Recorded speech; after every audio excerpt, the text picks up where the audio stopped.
আমরা আরেকটি বিষয় নিয়ে আলোচনা করব।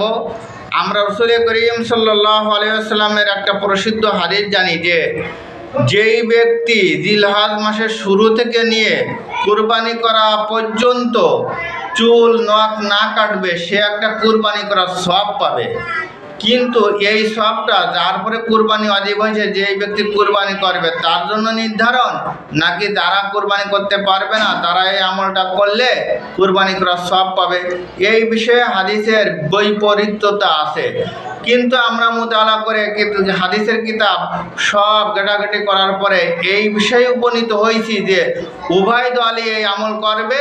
যাদের পরে কুরবানি ওয়াজিব হয়েছে তারা তো কুরবানির সব এই যে চুল নখ না কাটলে কুরবানি সব পাবেই, আর যাদের উপরে কুরবানি ওয়াজিব হয় নাই তারাও পাওয়ার সম্ভাবনা আছে।